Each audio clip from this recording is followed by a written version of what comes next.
ఏం వానలు ఏం వరదలు ఒకటేసారి బకెట్లతోని కుమ్మరిచ్చినట్టే పడ్డది వాన. ఊరు ఏరు ఏకం చేసుకుంటా ముంచుకొచ్చింది వరద. ఏండ్ల సంధి చూడని వానలు వరదలు దబాయించి వచ్చేటాళ్లకు పబ్లిక్ ఆగమాగం అయ్యిర్రు. ఇండ్లు కొట్టుకొని పోయినాయి, బండ్లు కొట్టుకొని పోయినాయి, మనుషులు జీవిడిచిర్రు. చిన్న గోస కాదు పొర్రి, తిండికి లేక అల్లాడుతుర్రు చాలా మంది. విజయవాడలనైతే నెరీ ఘోరంగా తయారైంది పరిస్థితి. అగో అట్లా పోయొద్దాం పారి. ఏమని చెప్పాలి, ఎంతని చెప్పాలి, హరిగోస పడుతున్నారు విజయవాడ పబ్లిక్. ఎటు చూసినా నీళ్లే, ఏ మూలకు పోయినా నీళ్లే. 3 దినాలు అవుతున్నది నీళ్ళనే మునిగి తేలుతున్నారు జనాలు. జర్ర నెమ్మలమయ్యే ముచ్చట ఏంటిదంటే, నిన్న మొన్నటి దాకా ప్రకాశం బ్యారేజీ కాడ ఇరగబడి పారిన కృష్ణమ్మ ఇప్పుడు మెల్లగా శాంతిస్తున్నదట. ఒక్కో జాగా నీళ్ళకెళ్ళి బయటపడుతున్నది. సైకిల్ పార్టీ లీడర్లు మంత్రులంతా పొక్లైన్లు ట్రాక్టర్ల మీద తిరుగుకుంటా పబ్లిక్ కు తిండి పొట్లాలు పంచిపెట్టిండ్రు. ఎన్టీఆర్ జిల్లా ఇబ్రహీంపట్నం పెర్రి రోడ్డులా వరద తగ్గింది. కాలనీలన్నీ నీళ్ళకెళ్ళి బయటపడుతున్నాయి. మునిగిన సామాన్లన్నీ ఇంటి బయటికి తీసుకొచ్చి ఆరబెట్టుకుంటున్నారు పబ్లిక్. ఇంకో దిక్కు పబ్లిక్ కు పంచిపెట్టనికే సర్కారోళ్ళు తిండి పొట్లాలు, పండ్లు, నీళ్ల సీసాలు అన్ని సరిపోను పెట్టుకున్నారు. మంత్రి నారాయణ సారు తిండి తయారు చేసే కాడికి పోయి అన్ని చెకింగులు చేసిండు. పొద్దుగాల నాష్టా, మధ్యాహ్నం మాపటీలు తిండి పొట్లాలు పంపిస్తున్నారట. 3 లక్షల నీళ్ల సీసాలు పంపినరాట. ఇంకో 3 లక్షల తిండి పొట్లాలు, 3 లక్షల నీళ్ల సీసాలు పంపిస్తారట. ఎంత తిప్పలున్నా అందరికి పంచుతామన్నట్టు మాట్లాడిండు మంత్రి సారు. ఇంకో దిక్కు ముఖ్యమంత్రి చంద్రబాబు సారు పొద్దుగాల లేస్తే పబ్లిక్లనే ఉంటున్నాడు.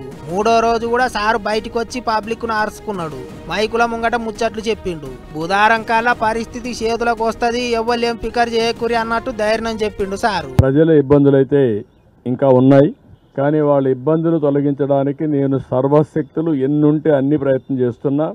ఒక 6 హెలికాప్టర్లు వాడుతున్నాం.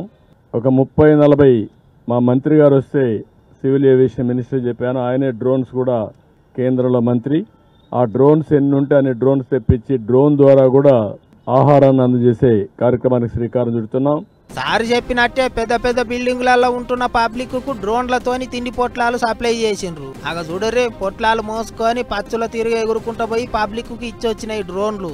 నిమిషాల మీద పెద్ద పెద్ద బిల్డింగ్ల మీదకి తిండి మోసుకొని పోయినాయి. అంతేకాదు, రాత్రి 9 గంటలకు నేను రివ్యూ చేసుకుంటున్నాను. అంతవరకు ఎప్పటికప్పుడు రియల్ టైంలో ఇన్ఫర్మేషన్ పంపిస్తున్నాను కంట్రోల్ రూమ్ నుంచి. ఏదైనా అవసరమైతే ఎక్స్ట్రా ప్రొక్యూర్ చేయడానికి కూడా ఏమీ అనకాడం. Money is not the criteria. ఎట్టి పరిస్థితిలో ఇబ్బందులు లేకుండా వీళ్ళు చేయడం మా బాధ్యత, అది చేస్తాం. ఇంకో దిక్కు గాలి మోటార్లతోని పబ్లిక్ కు తిండి పొట్లాలు సప్లై చేస్తున్నారు. అంత చూస్తా అంటే ఇంకొక రోజులా విజయవాడ మొత్తం నీళ్ళకెంచి బయటపడేటట్టే ఉన్నదంటారు. కష్టం నష్టం ఏమున్నదో అంతా లెక్క కట్టి పబ్లిక్ అందరిని అరుచుకుంటాం అంటున్నారు సర్కారోళ్ళు. దేవుని పుణ్యాన పబ్లిక్ అంతా చెప్పన బయటపడాలి అని కోరుకుంటారు ఇప్పుడు అందరూ.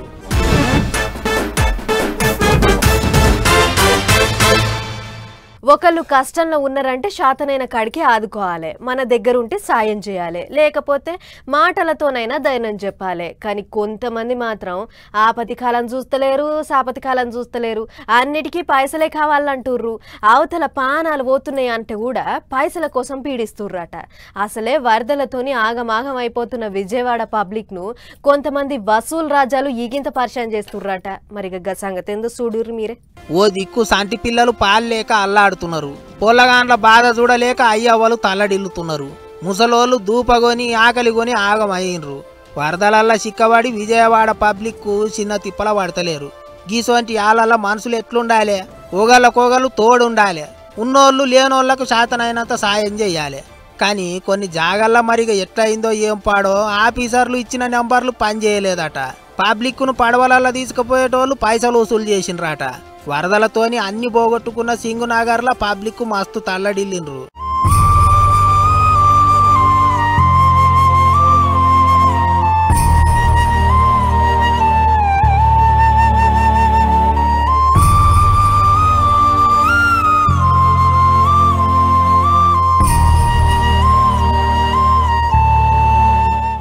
ఇంకో దిక్కు 3 దినాల సంధి తిండి తిప్పలు లేక పబ్లిక్ నకనకలాడిన్రు.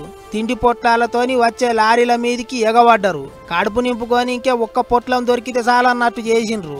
ఆకలి బాధల చాలా మంది పిసలేసినట్టే చేసిండ్రు. ఇక పబ్లిక్ ఎట్లా పడితే అట్లా ఎగబడేటాలకు పంచటోళ్ళు చేతులు ఎత్తేస్తున్నారు. ఓ పద్ధతి మీద వచ్చి తీసుకుపోయినరే అంటే ఎవ్వరు ఇంటలేరాట. కొన్ని జాగాల అవసరానికి మించి పాల ప్యాకెట్లు తిండి పొట్లాలు తీసుకుపోతున్నారట. అట్లా ఈ నిజంగా ఎవళ్ళకు తిండి అవసరమో వాళ్ళకు సాలకొస్తున్నదట. ఇంకో ముచ్చటేంటిదంటే దొరికిందే సందని కొంతమంది 30 రూపాయలకు 1/2 లీటర్ ఉన్న పాలను 80 రూపాయలకు అమ్ముతున్నారట. గిట్లా పబ్లిక్ ఆపతిలో ఉన్నప్పుడు కూడా కొంతమంది మనుషులు ఎగిడిచిన భూతాల తిరగజేస్తారని కోపానికి వస్తున్నారు చాలా మంది. ఇక ఆఫీసర్లు చక్కగా పని చేయకపోతే ఊకునేది లేదని సీఎం సార్ కూడా గట్టిగా హెచ్చరిక చేసిండు. నిన్న మొన్న కొంతమంది ఆఫీసర్లు ఇక్కడికి పంపిస్తే సరిగా పని చేయకుండా కొంత ఇది చేసే అది కూడా నా నోటీస్కి వచ్చింది. I'm very clear, we are all here.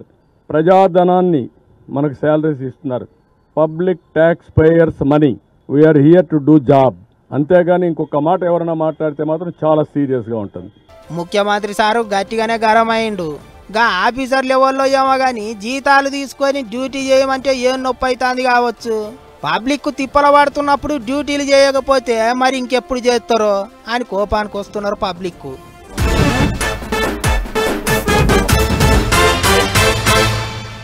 అటు బుడమేరు ఇటు మున్నేరు అందరినీ ఆగమాగం చేసినాయి. ఎవ్వలను కదిలిచ్చినా కళ్లల్లో సుడిగుండాలు తిరుగుతున్నాయి. ఖమ్మం జిల్లాకు ఎన్నడూ రానంత పెద్ద కష్టం వచ్చింది. మహబూబాబాద్ జిల్లా పబ్లిక్కు మర్చిపోలేనంత దుఃఖం వచ్చింది. వానలు వరదలు చేయబట్టి ఉన్నదంతా పోగొట్టుకొని రోడ్డున పడ్డరు జనాలు. అందుకే సీఎం సారు అందరికీ ధైర్యం చెప్పనీకే పోయిండు. నేనున్నా ఏం ఫికర్ చేయకుర్రి అని భరోసా ఇచ్చిండు. మరిగా సార్ ముచ్చట్లేంటియో ఒకసారి చూసేద్దాం పారి. అటు విజయవాడను బుడమేరు ముంచితే ఇటు ఖమ్మంలో మున్నేరు ఆగం పట్టించింది. పబ్లిక్ను గజగజ వణికిచ్చింది. ఇండ్లు మునిగి చెట్టుకోగరు పుట్టకోగరు అన్నట్టు అయ్యింది. 2 దినాలు ఎప్పుడేమవుతుందోనని అందరు బుగులు పట్టి కంటి మీద కునుకు తీయలేదు. ఇక ఇప్పుడిప్పుడే మళ్ళా మొఖాలు తెల్లగా అవుతున్నాయి. అందుకే సీఎం సారు మంత్రులు అందరు పోయిండ్రు. పబ్లిక్ ఆపది సాపది అరుచుకొని ధైర్యం చెప్పిండ్రు. చెరువులు వాగులు కబ్జాలు చేసి ఇండ్లు కట్టుకున్నందుకే అంత ఆగమాగం అయింది అన్నట్టు మాట్లాడిండు సీఎం సారు. ఎట్లయితే పట్నంలో హైడ్రా తీసుకొచ్చి బిల్డింగులు కూలగొడతాన్రో గట్లనే ఖమ్మంలో కూడా కూలగొడతారట. వరదలు చేయబట్టి జీవిడిసిన వాళ్ళ ఇండ్లకు పోయి ఇంటి వాళ్ళను ఓదార్చిండు సీఎం సారు. సర్కారు తరఫుకెళ్ళి 5 లక్షల సాయం చేస్తారట. ఇవాళ ప్రకృతి వైపరీత్యానికంటే కూడా ఇలాంటి ఆక్రమణదారులు చేసిన తప్పుడు చర్యల వల్ల తీరని నష్టం మనకు జరుగుతున్నది.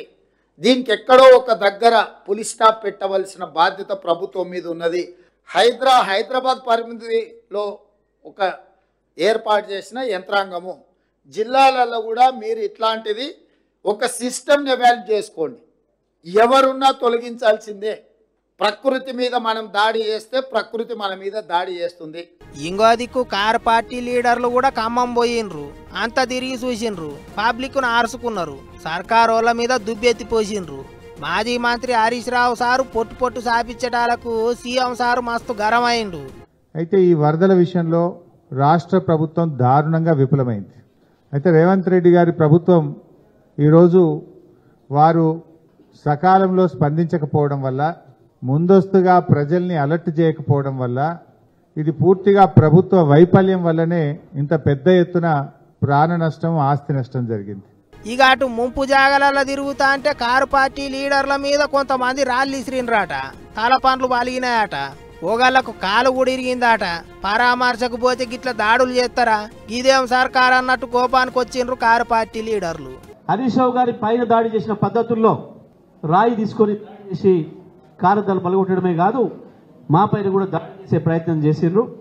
మేము ఈ దాడిని తీవ్రంగా ఖండిస్తా ఉన్నా.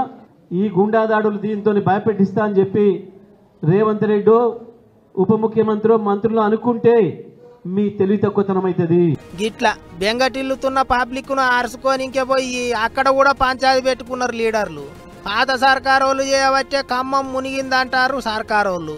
కొత్త సర్కారోళ్లకు ముందు చూపు లేక మునిగిందంటారు పాత సర్కారోళ్ళు. ఒకళ్ళ మీద ఒకళ్ళు దుబ్బెత్తి పోసుకుంటున్నారు. ఇంకో దిక్కు పంటలు కూడా గట్టిగానే మునిగినాయి. మరిగా రైతులను ఏ తీరుగా ఆదుకుంటారో ఏమో. ఏం చేసినా సర్కారోళ్ళు జల్దిగా చేయాలి అని కోరుకుంటున్నారు జనాలు.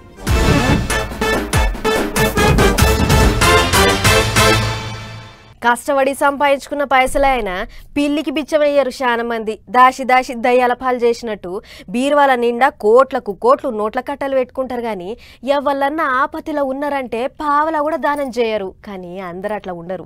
గిట్లా ఆపతిలో ఉన్నోళ్లకు ఆశ్రయ్యేటోళ్ళు కూడా కొంతమంది మంచి మనసున్నోళ్ళు ఉంటారు. నిండా మునిగితేనే సలెంతో తెలుస్తుంది, లోపలికి దిగితేనే చెరువు లోతెంతో తెలుస్తుంది. మన దానికొస్తేనే ఆపత అంటే ఎట్టుంటుందో తెలుస్తుంది. కండ్లారా చూస్తేనే పక్కనోళ్ళ బాధలు మనసులకు ఎక్కుతాయి అని అంటుంటారు.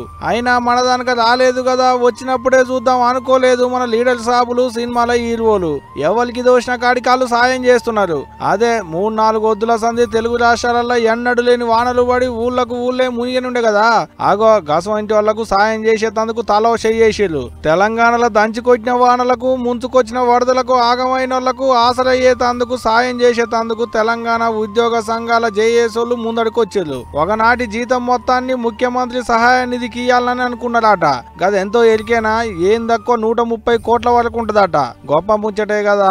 ఇది ఒకటే కాదు, అటు ఎమ్మెల్సీ తీన్మార్ మల్లన్న కూడా ఆయనకి ఇచ్చేటి ఒక నెల జీతం మొత్తం అంటే 2,75,000 రూపాయల దానిక వరద బాధితులకు ఇచ్చిండట.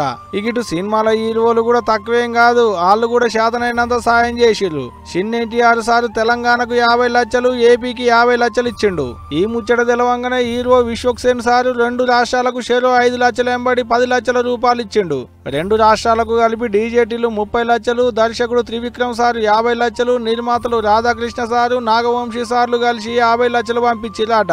ఇటు వైజయంతి మూవీస్ వాళ్ళు ఏపీకి 25 లక్షలు పంపిస్తే కొత్తగా వచ్చిన ఆయి సినిమాకు ఈ వారం అంతా అంటే సోమవారం కెంచి ఐతారం దానికి వచ్చేటి లాభంలా 25% ఏపీ సర్కారు వాళ్ళకి ఇస్తామని చెప్పిరాట. మంచి ముచ్చటే కదా.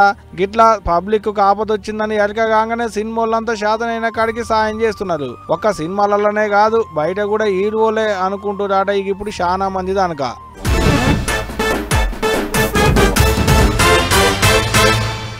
4 వద్దుల సంధి ఇరాం లేకుండా దంచిన వానలకు పబ్లిక్ అంతా అతలం కుతలం అయ్యిర్రు. ఊళ్ళకు ఊళ్ళే మునిగినాయి. ఉండేతందుకు జాగలేక చెట్టుకొకళ్ళు పూటకొకళ్ళు అయ్యిర్రు. పాపం పబ్లిక్ ఇక ఇలా జర్రంతా గెరివిచ్చింది. ఆయనగా తిప్పలు ఇంకా తప్పలేదు. నిన్నటి దాకా వరదతోని తిప్పలేయింది. ఇక వరదలు తగ్గినాక ఇప్పుడు ఇట్లా కొత్త తిప్పలైతుంది పబ్లిక్కు. ఏం వానలురా నాయన, 4 వద్దుల సంధి చిన్న ఆగం చేయలేదు. అలిగెల్లని చెరువు లేదు, నీట మునుగని ఊరు లేదు. వాన ఆగింది, వరద తగ్గింది, బురద మిగిలింది. నల్గొండ జిల్లాలున్న తొగర్రాయి అనేటి ఊరిగో గిట్ట తయారైంది. ఆగం ఆగం చందనం చందనం. ఏ ఇంటి ముంగడ చూసినా చెత్తన్నది. కరెంటు స్తంభాలు కూలినాయి, ట్రాన్స్ఫారాలు చెత్తలు కలిసినాయి, చెట్లు చేమలు అడ్డం ఒరిగినాయి, ఇండ్లు కూలినాయి, పైకప్పులు కొట్టకపోయినాయి, తోవలు దిగినాయి, రోడ్లు సొలికెలు పడ్డాయి, ఇండ్లలున్న బండ్లు సామాన్లు సగలం ఖరాబు. ఊరంతా నీట మునిగింది. ఈ ట్రాక్టర్ అయితే వరదలకు కొట్టకపోయి అగ చూడూరి ఏకంగా తలకిందులైంది. దాన్ని లేపేది ఎప్పుడో, దాన్ని లేపినాక ఇంకా అది పెట్టేది దండకెంతో. ఇక అయినా బుడదో గిడదో ఏదో ఒకటి గాని ఇంట్లోనైతే ఉండాలి కదా. అందుకనే ఈ గిట్ట సాపు అయి చేసుకుంటున్నారు. పొరకలు పెట్టి ఊక్కొని బుడదనంతా సాపు చేసుకుంటున్నారు పాపం అక్కడి పబ్లిక్.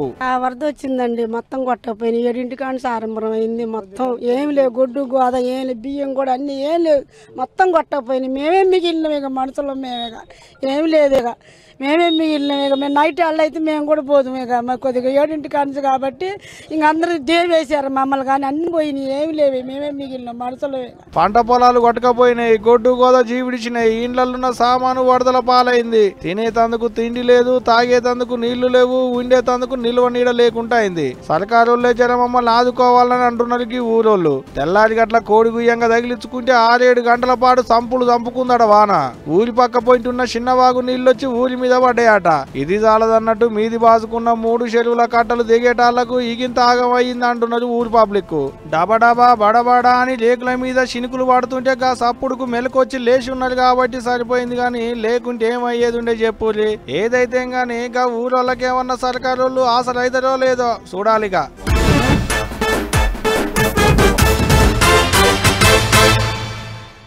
వానలు చేసిన ఆగం చిన్నగా లేదు పొర్రి. వామో గింతగనం వానలు అయితే నేను ఎప్పుడు చూడలేదు. ఇక చూస్తానో లేదో కూడా తెలియదు. కార్లు బండ్లు ఆటోలే కాదు బండరాళ్ళు కూడా కొట్టుకుపోయేటంత పెద్ద వరదలు వచ్చినాయి. కావాలంటే చూడుర్రి, ఒక్కోటి కొట్టుకుపోయి షెట్లకు షేమలకు ఎట్లా తట్టుబడ్డాయో.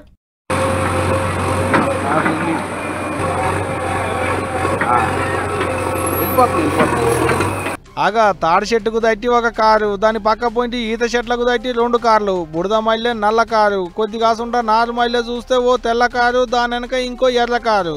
గీయే కాదు ఇగిటి చూడలి, గీడ రోడ్డొంపుల కారు, దాని కింద 2 గిల్లల బండి, పక్క పోయింటి పైకప్పు ఊడిపోయిన ఆటో. గీయండి దగ్గరికించి కానొచ్చేటి, ఇక అటు దూరంగా ఇమ్మల్స బట్టి చూడలి. గానొచ్చిన యానుల్లా లేకుంటే ఓ ఏడులన్నా ఒక పాలటగా బాణం పెట్టి ఒత్తుకుంటున్నాడు చూపెట్టే మనోళ్లకు. ఆగో చూసిరా, ఈ ఒక్కటే కాదు 2 గిల్లల బండ్లు, ఆటోలు, ఆఖరికి డీసీఎంలు కూడా కొట్టకపోయినాయి. ఇట్లా 3-4 వద్దుల సంది ఈడ్చి కొట్టిన వానలకు విజయవాడ అంతా తడిసి మెత్తగా ముద్దైన ముచ్చట అందరికి ఎరుకున్నదే కదా. గట్ల దన్నుకొచ్చిన వరదలల్లా కొట్టుకొచ్చిన బండ్లు గీయన్ని, ఇండ్లలున్న బండ్లు వరద తెప్పలకు కొట్టుకొచ్చి చెట్లకు పుట్లకు తట్టినాయి. పొలం గట్లే వీటికి పార్కింగ్ చోట్లయినాయి. గట్ల కొట్టుకొచ్చిన బండ్లను ఇగో ఇట్ట కొక్కిలేండ్లతోని తాళ్ళు కట్టి మీది గుంజుతున్నారు. చుట్టుముట్టున్నోళ్ళు చూడాలి, సినిమా చూసినట్టు ఎట్టా చూస్తున్నారా. ఇక ఇదిట్టుంటే గిదే విజయవాడలో కార్ల గోడౌన్ మొత్తం నీళ్లతో నిండింది. గా గోడౌన్లు ఉన్న కార్లన్నీ నీట మునిగినాయి. ఇక గోడౌన్ చూస్తుంటే ఇది కార్ల గోడౌమా లేకుంటే నీళ్లలో తేలాడే తెప్పల గోడౌమా అన్నట్టే ఉన్నది కదా. పాపం కంపెనీలకు బాగానే నష్టం వచ్చినట్టున్నది చూస్తుంటే.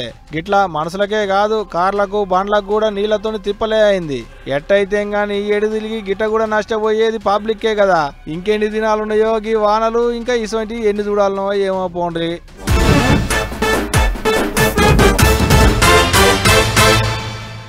ఓ 10 ఏండ్ల కింద టీవీలు చూడాలంటే ఇండ్లల్లో కేబుల్ కనెక్షనే ఉంటుండే.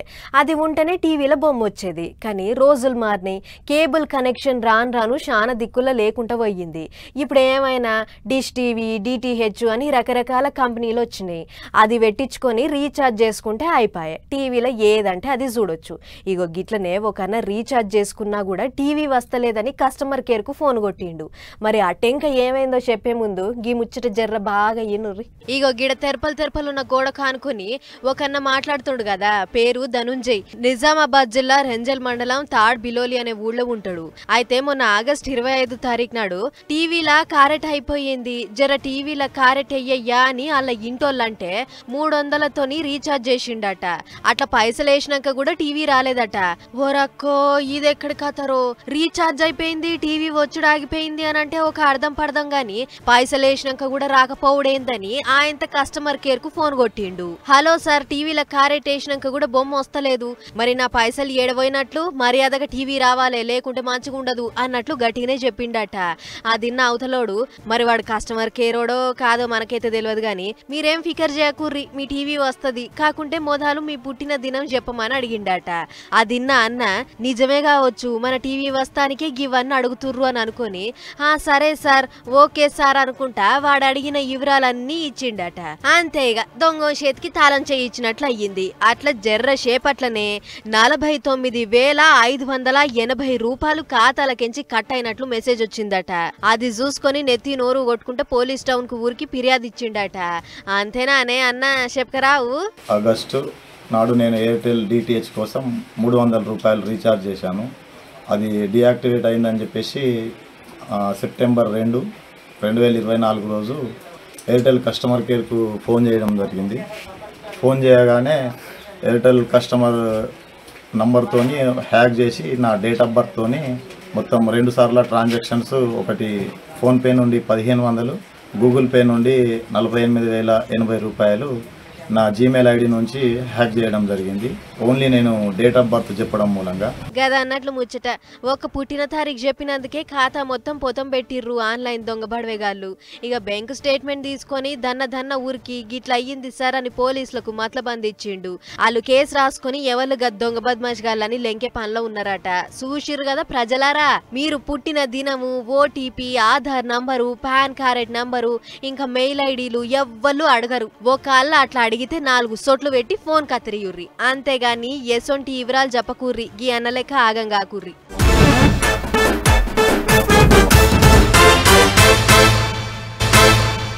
చలో మరి పటాస్ న్యూస్ ముచ్చట్లు ఇంకో ఎపిసోడ్లో మళ్ళీ కలుసుకుందాం. నమస్తే.